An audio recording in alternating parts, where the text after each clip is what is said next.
But I think the love of the game is probably what I've stayed with. I think the young people help keep you young. And I've been able to adjust to the times. I think if I coached now like I did when I first started, I would probably ran everybody off.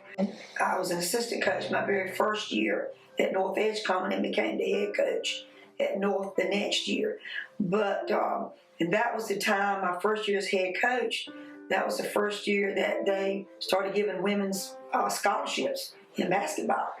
And so I had one of my players at North got a scholarship at Elizabeth City. So I thought it was big time. And then, of course, when I went to Southwest, we had several right there in the 81-82 team that one signed with Old Dominion, one with East Carolina, and then the one East Carolina ended up going to Old Dominion. But that's definitely come a long way. The women having scholarship opportunities, which they didn't have that. I played college basketball, and we didn't have those opportunities.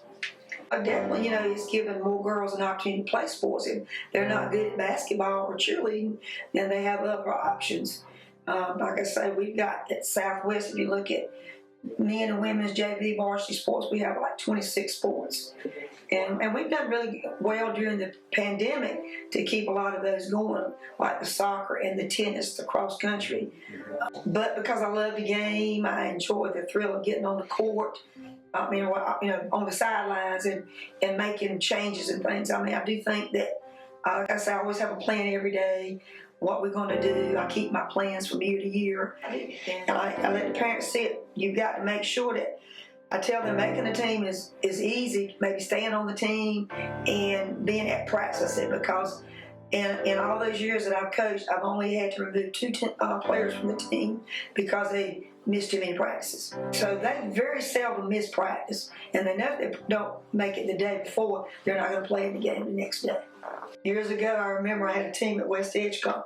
We lost the game, and they just begged, coach, let us do. It was like I call them wind sprints now. I don't call them suicides anymore. Yeah. But they want to do all these running things, and they couldn't survive it today. So I've incorporated, another thing is I've changed.